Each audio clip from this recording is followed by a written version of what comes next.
Hello there, it's a fine Sunday afternoon and we're back as usual with your weekly dose of art, music and culture. Welcome to Colours of India. We begin by taking a quick look at the main stories this evening. We start with some Indian classical moves, follow it up with some Bohemian Rhapsody, and we also have some glorious edibles on the food tray. The strings of the Santoor can create the most soothing of all tones and vibrations, which is why we begin with the story of the Santoor as our inside story.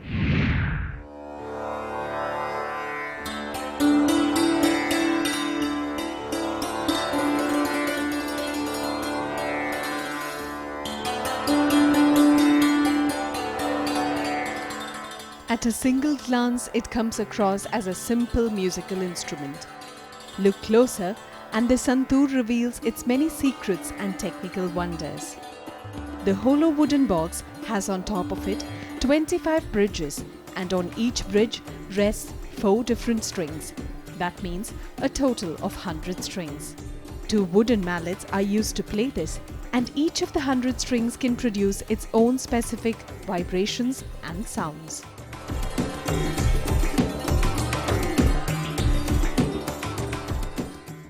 Santoor is my life, because it has been in the family now for the last more than 250 years, and we have brought it to this from the regional level to the national level to international level, which I have done, and with all innovations, and I have established with a new history of Santoor, that this belongs to our country and belongs to Kashmir.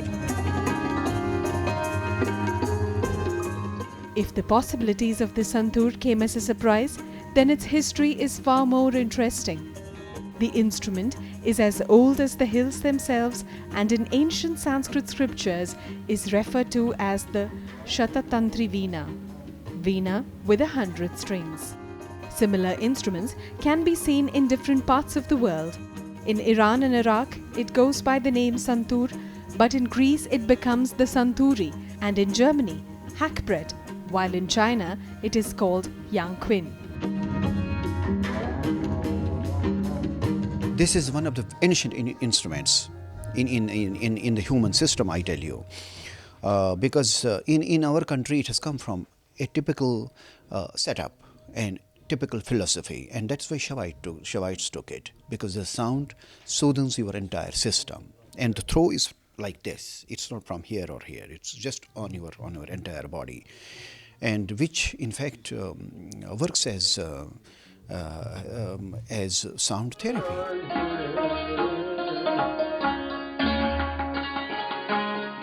The soothing notes and tonal quality, which are characteristics of this instrument, is what made it a natural accompaniment in the Sufiana Mausiki style of Kashmiri music.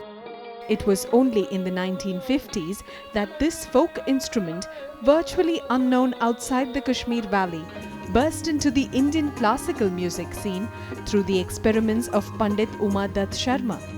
Today, of course, musicians like Abhay Rustam Sopori, who is a 7th generation Santoor player from the Sufiana Gharana of Indian classical music, is redefining and re-examining the possibilities of these 100 strings. Music can celebrate and music can heal, and there are times when music can even act as a coolant, as was proved by the Bohemian Rhapsody from Czech Republic.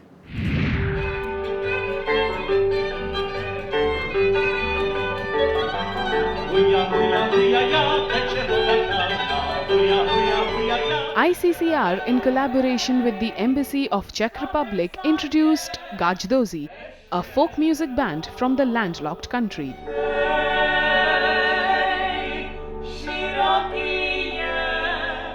The group, named after the typical Czech bagpipe instrument, was celebrating its 25th anniversary this year. The folklore is very much the heart of the Czech culture. It's how we grew up, or our ancestor grew up. This music, also Czech folklore dance, it's not only the instrumental music, but it's also dance, was part of our history, our main traditions for over centuries, and even now they are still surviving, mostly in Moravia, this eastern region of Czech Republic, where it is not a piece of museum or piece of history. It's still a living tradition which people like to listen to and like to perform. The group performed traditional Czech folk music typical of the Bohemia and Moravia region, which has its roots in the 1,000-odd years old sacred music. Their songs had a medieval ring to it, and it mirrored their folklore which has developed over centuries. I like the thing that the middle lady did with the drum things. The voice was melodious. The 5-member group played traditional Czech instruments such as the bagpipe, the cymbalom, double bass, guitar, and violin. All instruments still used in Czech folkloric performances. It was very good. It showed the feelings of the country and feelings of the people, and all the local instruments were played very well. The group was attired in traditional Czech style, with the dress showcasing the regional characteristics of the country. Maintaining a folkloric quality, the group presented very happy, peppy numbers. It is now time for us to go on a quick break, so I'll see you on the other side. Coming up, expressing oneself through art, beautiful flavors of Indian music, and on Food Trail, it's the story of cross connections. Welcome back. We now take you to an art exhibition which features the works of 3 women artists.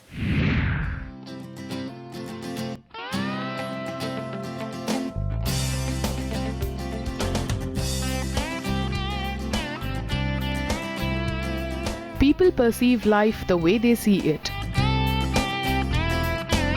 We came across a group of women whose world consisted of the happy shades. The exhibition titled Colours of Life by Khushbu Chatterjee, Maria Luisa Arivelaga and Uzma Khan centers on their journeys and perception of life.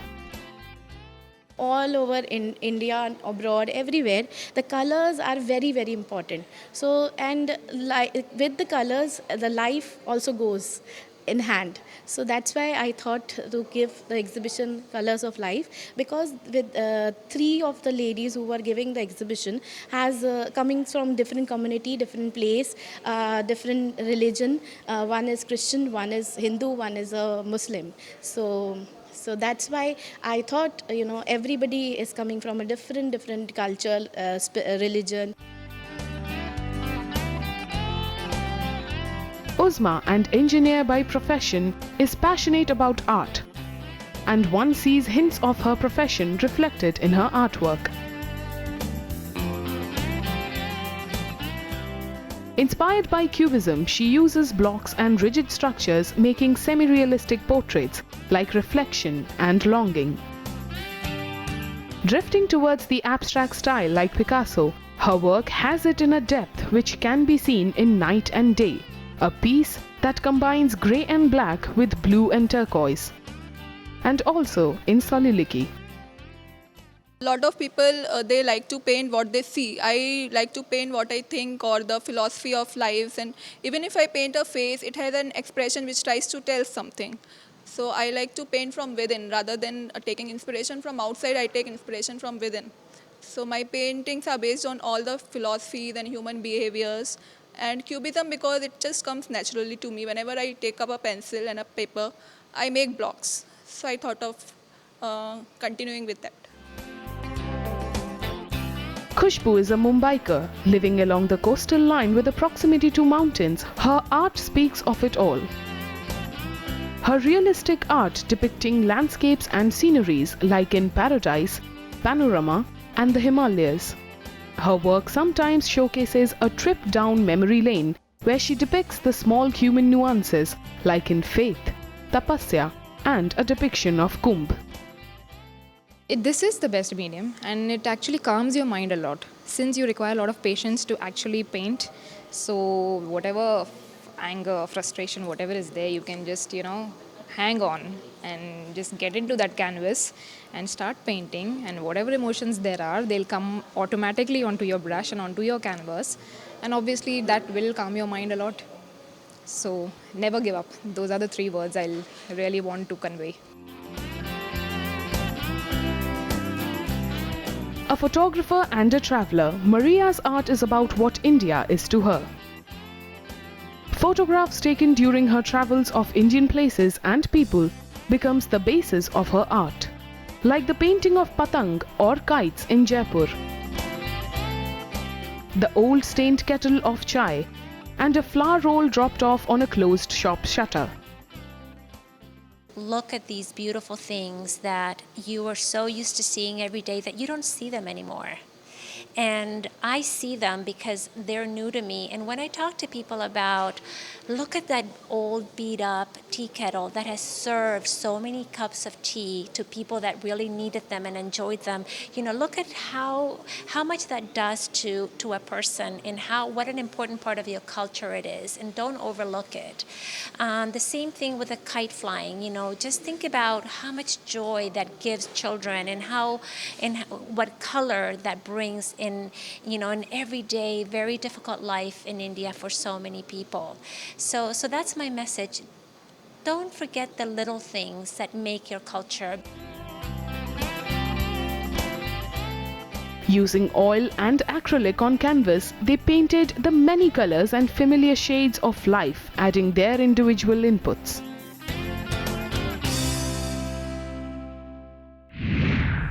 The exhibition is definitely worth a visit for the new perspective that it brings in.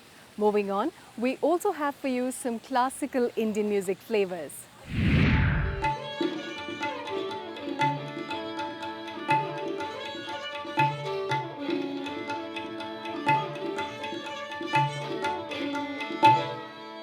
Nadora is an organization dedicated to the cause of popularizing Indian classical music.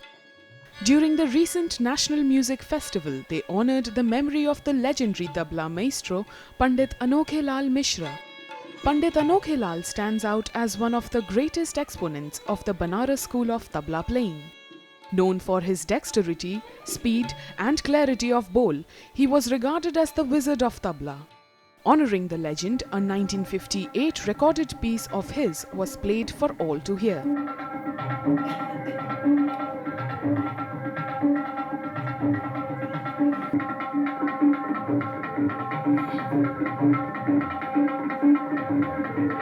इस संस्था की सबसे खासियत ये है कि जहाँ हमारे सोसाइटी में, हमारे कार्यक्रम में जहाँ बड़े बड़े गणमान्य देश के मूर्धन्य कलाकारों ने भाग लिया है, वहीं ऐसे कलाकार ने भी भाग लिया है जो साधना कर रहे हैं और संघर्ष कर रहे हैं। उन्हें भी हमें मंच उनको भी हमने मंच दिया है और उन्हें सम्मान दिया है।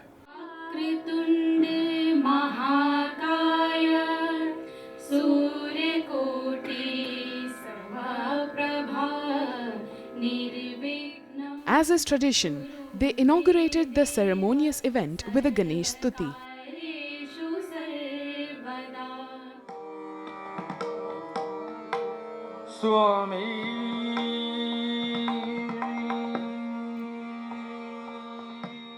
Pandit Harish Tiwari's voice echoed in the room as he sang Rag Puriya Dhaneshri in Vilambit with the bowl Sunire Tero Naam, attended by Kumar Rishitosh on the tabla, Vinay Mishra on the harmonium, Sunil Goswami as the backup vocalist, and Chandrapati and Uday on the tanpura.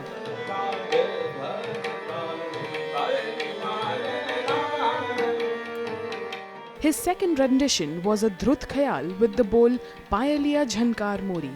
Being a seasoned musician, he gave bold harkat to the songs.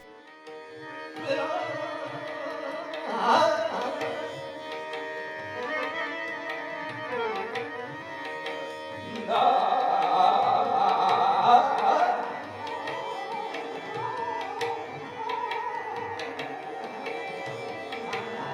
इसको सुनने वाले कुछ खास होते हैं, ऐसा कुछ ज़्यादा नहीं कि ज़्यादा पढ़ा लिखा होना चाहिए, ऐसा कुछ। जो चिंतन करने वाले लोगों के लिए, जो चिंतन करने वाले लोग वो इसको सुनते हैं, वो उनके लिए है।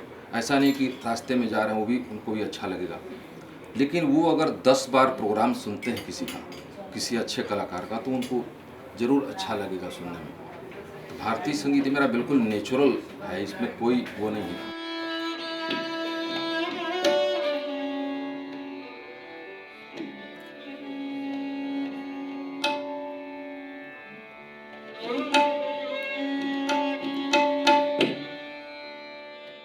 A learned violinist, Pandit Vijay Chaubey, treated the classical lovers with Rag Desh, a beautiful and romantic nighttime raga.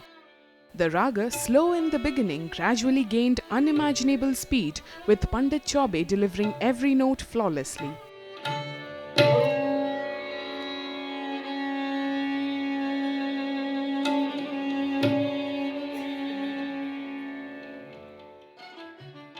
His second rendition was a dhun on Dadra Tal, which had a faster tempo of 6 beats. Accompanied by Govind on the tabla, his violin skills were thoroughly enjoyable.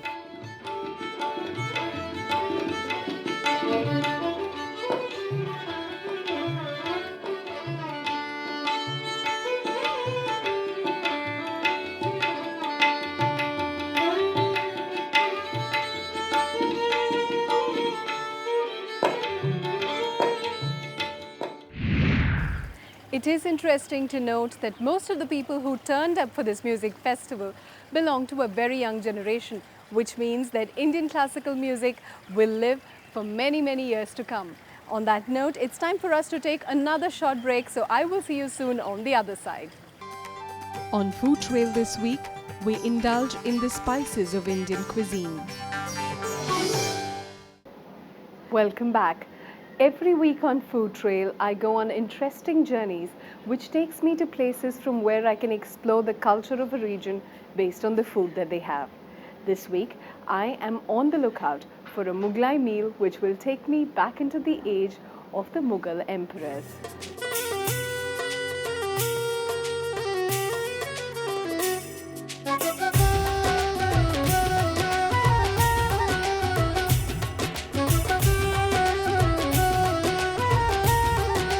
A single bite of food can tell you fascinating stories. In just a spoonful is the taste of history, of fights, conquests, tears, and victories. Stories of migration and integration. In just a mouthful of gosht rara is the story of divided India and Pakistani-Punjabi cuisine. But look deeper, and you will also see the influences of Mughal rulers and their slow styles of cooking. It is no coincidence then that Alpha Spice Restaurant is in Karol Bagh, that part of Delhi which houses the many Punjabi families who moved from Pakistan. The interiors of this restaurant are a fine mix of Punjabi and Mughal elements. Ginger, cardamom, star anise, cinnamon, coriander, black pepper, and every other Indian spice which lends this cuisine its magical wonder is also given a pride of place here. We are serving Indian food with the barbecue also. We consider less oil, less spicy, so everybody can, especially our clientele, foreigner clientele is too much. They love to have these barbecue items with butter naan and garlic naan. The touch of Mughal is there, like Afghani chicken is there, Nawabi mud tikka is there. The name of the emperors are there inside. When you announce the dish, the names are, the background names are there. Like Diwane Handi. Diwane Handi is the name in the background, the Mughal history. It was the name of place, Diwane Handi. The spice menu is rather elaborate, and I'm told that a meal for two will cost close to 2,000 rupees. But if you'd like to just indulge your taste buds in some non-vegetarian starters, then I'd suggest that you try the non-veg platter. For 655 rupees, this one will have you completely satisfied with the variety they offer. There is the tandoori chicken, fish tikka, Afghani chicken, chicken tikka, mutton, chicken and mutton sheikh kebab, and also the soft melt-in-your-mouth murg malai tikka. What an explosion of flavors and tastes they all are. And for me to conquer, there's pretty much a feast spread out in front of me. There is the chicken daba, paneer lababdar, and also gosht rara. All three dishes, specialities of Spice Restaurant. Let's go for it. Dhaba is a word used to suggest roadside restaurants. And a dhaba chicken is a no-frills attached, simple to prepare chicken dish. It is best had with butter naan or a paratha.